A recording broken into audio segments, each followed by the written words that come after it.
משיח עושה לך ניסים, נותנים בראש לכל הצעירים, שותים שותים עד שצועקים משיח.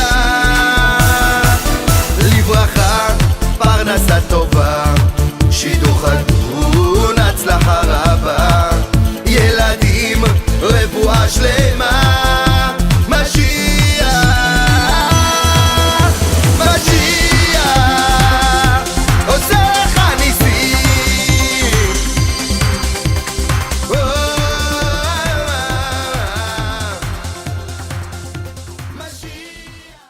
This video has partly been sponsored by Long Skirt, Long Life, a project of the Caravel Association. Yechi Hamelech greeting Moshiach properly through tznius.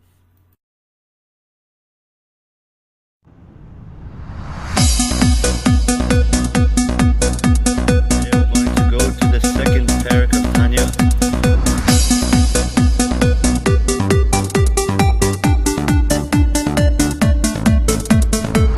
Second chapter of Tanya, and we will get straight to it because there's a waste of time to speak about it. We just have to get straight to it. And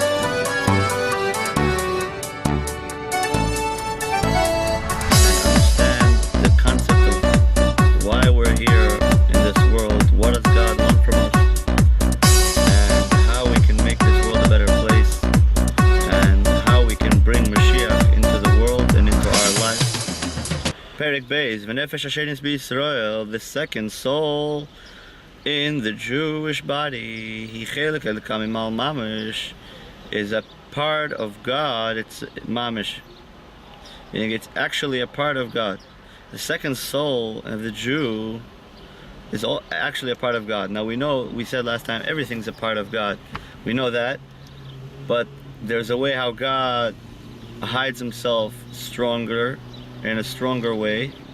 And God doesn't actually want the bad. He just wants the bad there in order that there should be good.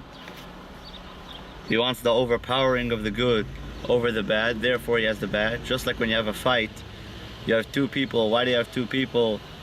Because if there's no two people, you can't have a fight. You have to have one has to be the winner and one has to be the loser. Therefore God, when He makes the world, He makes it there should be good and bad. But it's not that the bad actually has say in the matter, or it is supposed to be considered at all.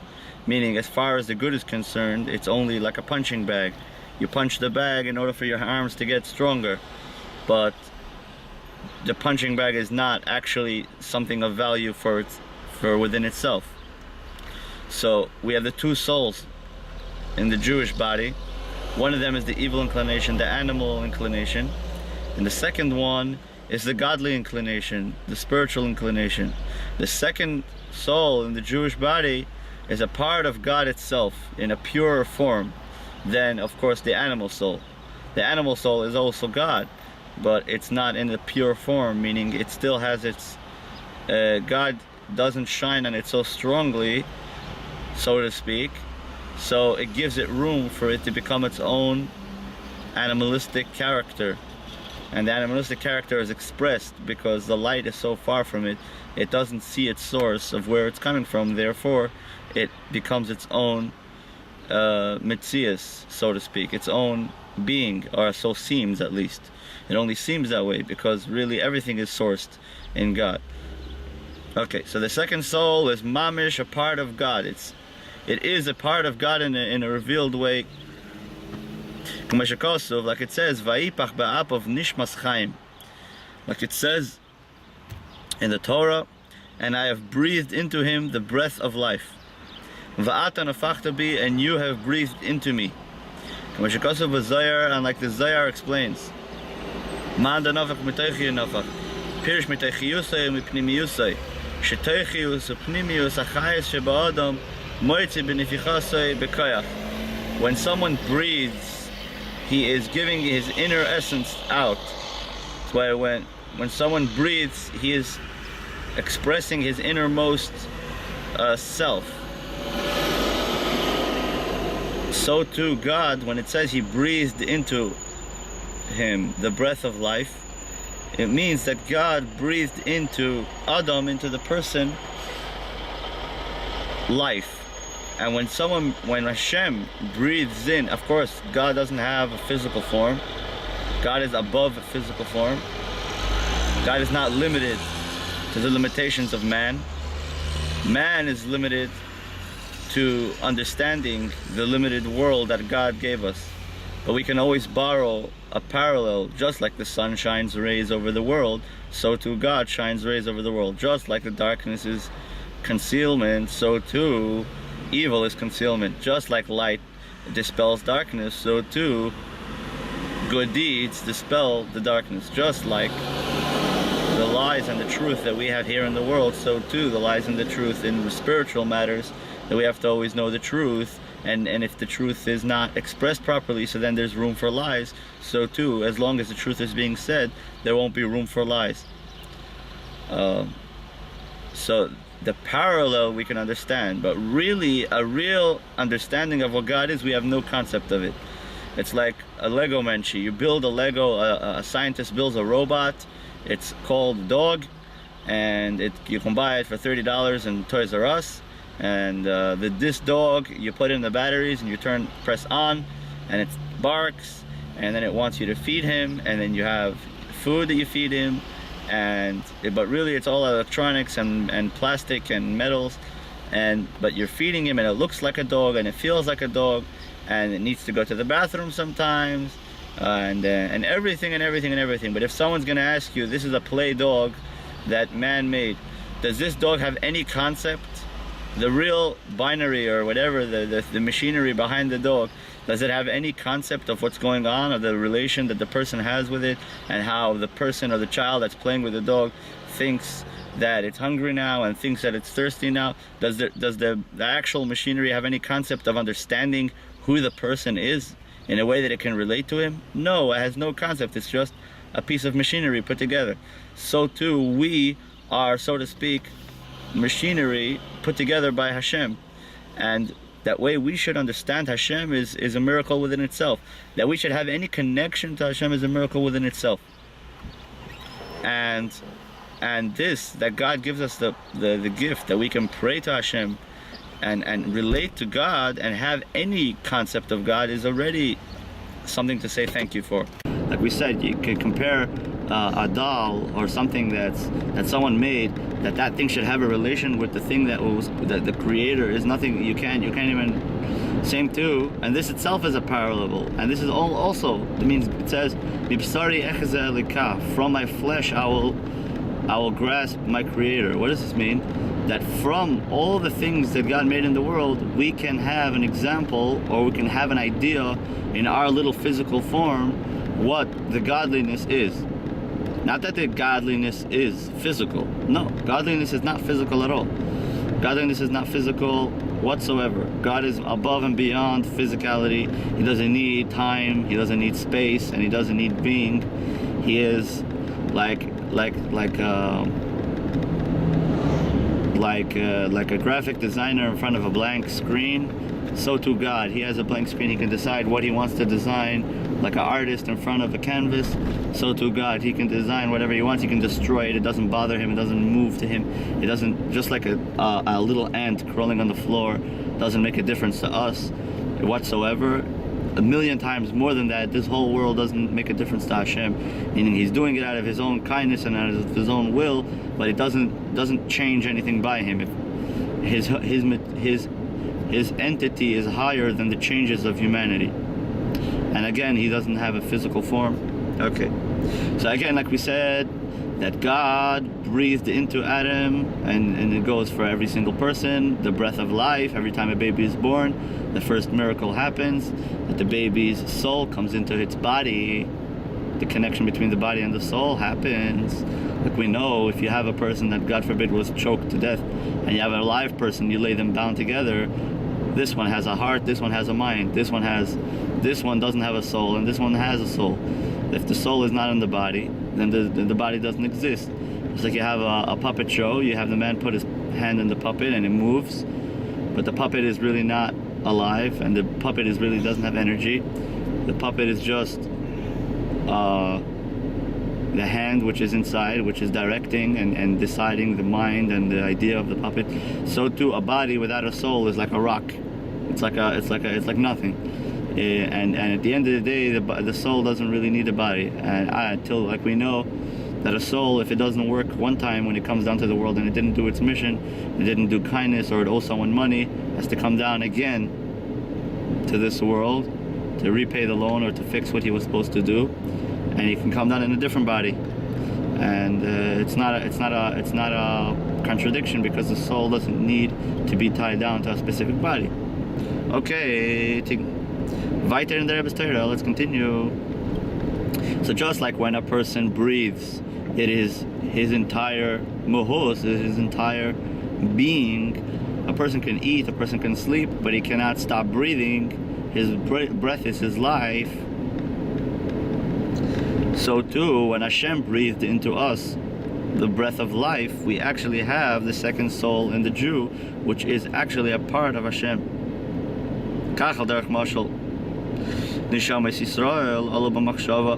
So too, so to speak, the souls of the Jewish people were the first thing to come up in God's plan. God wanted the souls of the Jewish people to be in this world. Like it says, B'ni b'cher Yisrael, my son, my firstborn, Yisrael, the Jews. Banim atem la'Hashem Elokeichem, you are the children to your God. Pirush, this means, just like the son is brought down from the father's mind.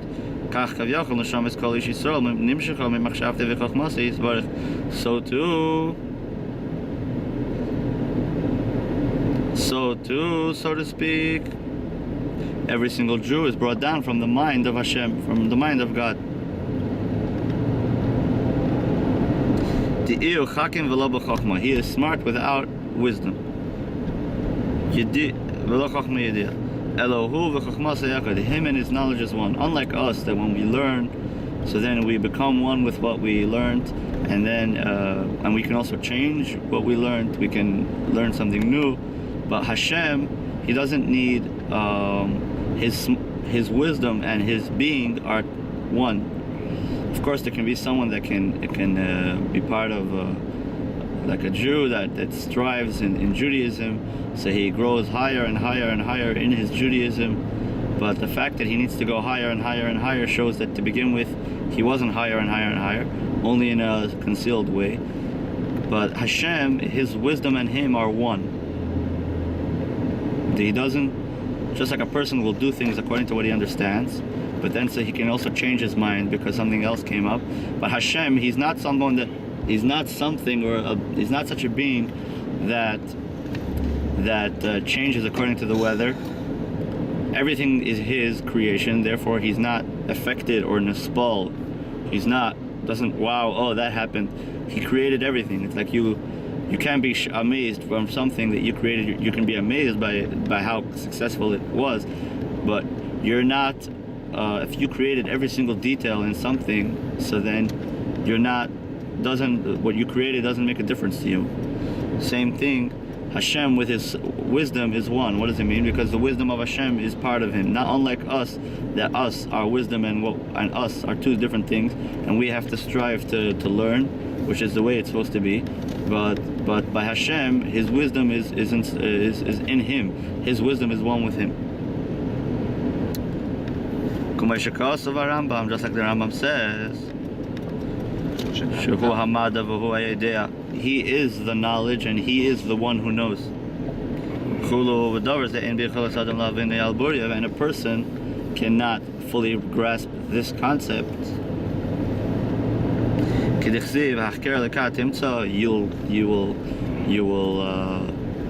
will investigate and try to get to the bottom of it, of your God, and you'll find it. And it also says, your thoughts are not my thoughts.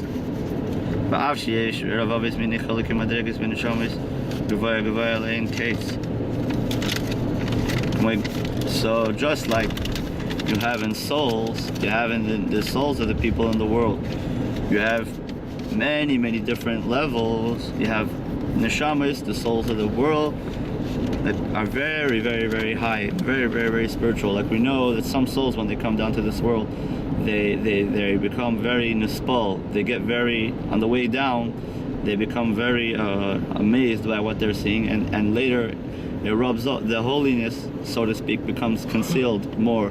But some souls, when they come down, nothing here makes an impression on them in a real way.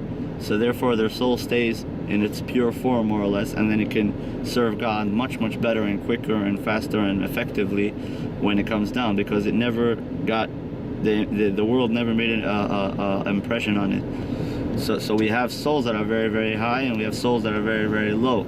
And even though at the same time, even the highest soul and the lowest soul both have something in common, and that thing in common is that they both must serve Hashem. One is going to serve Him on a very high level and going to be able to help hundreds of thousands of others, and one's going to serve Him in a very small, on a lower level, but at the same time the same righteousness and the same goodwill and the same tenuah, the same gesture of goodwill can be by the higher soul and the lower soul in the same way.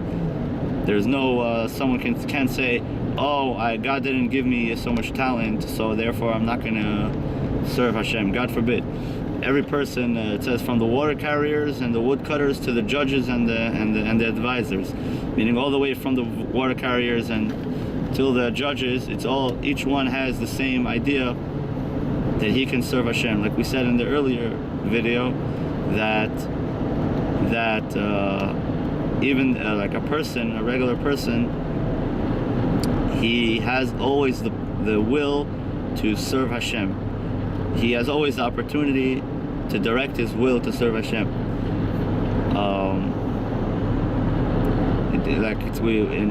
It's predetermined. Many things in a person's life are going to be predetermined.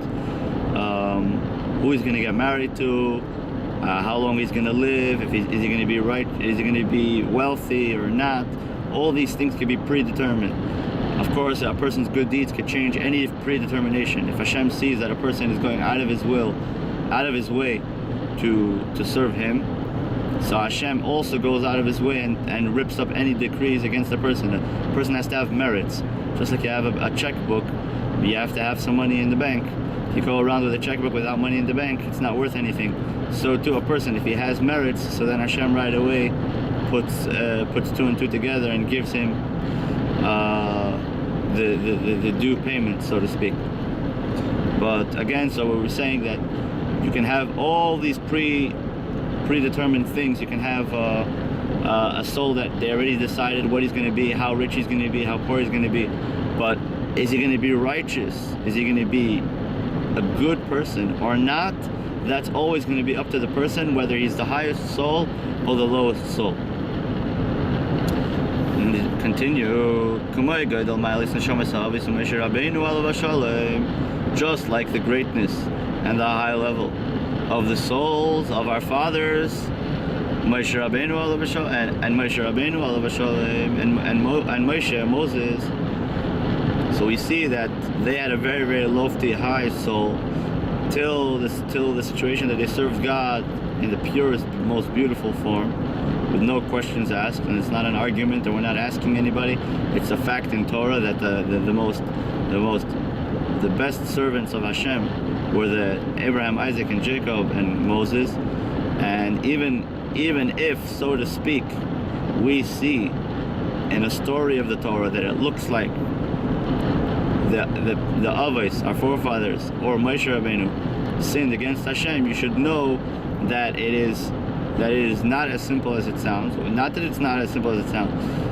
They were doing something positive, but to our lowly eyes, it looked that way. And because God knew that they're an example for the entire Jewish people, even something that really to them and really in their situation and their circumstance was not a sin, but because they are on such a high level, God expected them to understand that the outer layers of the Jewish people, though the ones who are not scholars,